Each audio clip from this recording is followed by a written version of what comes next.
Bonjour et bienvenue dans ce tutoriel sur les classes. Sous BOS, les classes représentent des structures de données que l'on définit afin de pouvoir stocker dans un même tag plusieurs données de nature différente. Par exemple, si dans notre projet, nous avons besoin de créer un item tank avec les caractéristiques niveau, température et pression, créer une classe qui encapsule toutes ces informations serait l'idéal. Alors, pour créer une nouvelle classe, on peut se rendre dans l'explorateur de projet, puis faire un clic droit sur le dossier classe et enfin cliquer sur Insérer classe.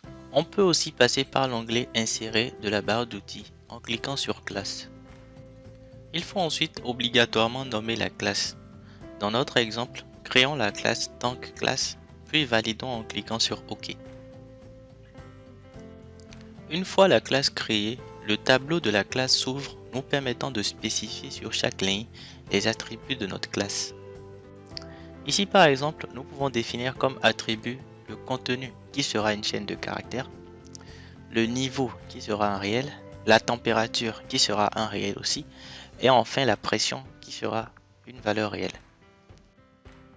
Comme on peut le voir avec cet exemple, une classe peut encapsuler des données avec des noms différents, mais aussi avec des types différents.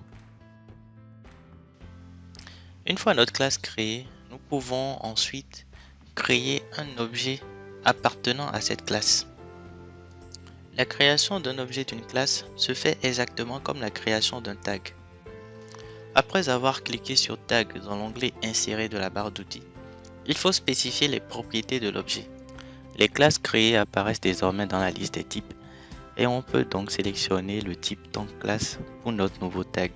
Nous allons ensuite nommer ce nouveau tag Tank1. Tout comme pour les autres types de tags, on peut en faire un tableau en modifiant le rang. Une fois toutes les propriétés définies, on peut cliquer sur OK pour valider la création de notre tag. Tout comme pour les autres tags, nous pouvons également rajouter des commentaires dans la zone description.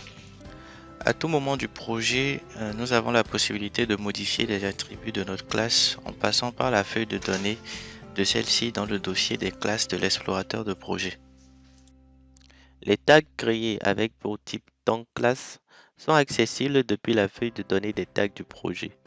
En ouvrant la feuille de données, on y retrouve par exemple le tag Tank1 de type Tank Class.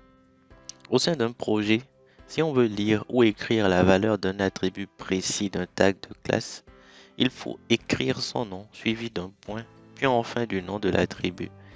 Par exemple, pour accéder au contenu du Tank1, il suffit d'écrire Tank1.contenu. Et on fait pareil également pour les autres attributs. Tank1.niveau, Tank1.température, Tank1.pression.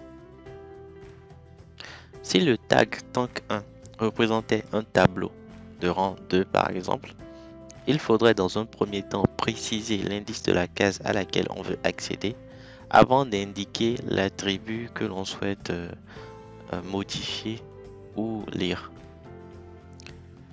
Pour accéder à la pression de la deuxième case du tag Tank1 par exemple, il faut donc écrire Tank1 crochet 1 fermer les crochets, point pression. On peut donc procéder de la même manière pour les autres attributs contenus dans d'autres cases du tableau Tank1.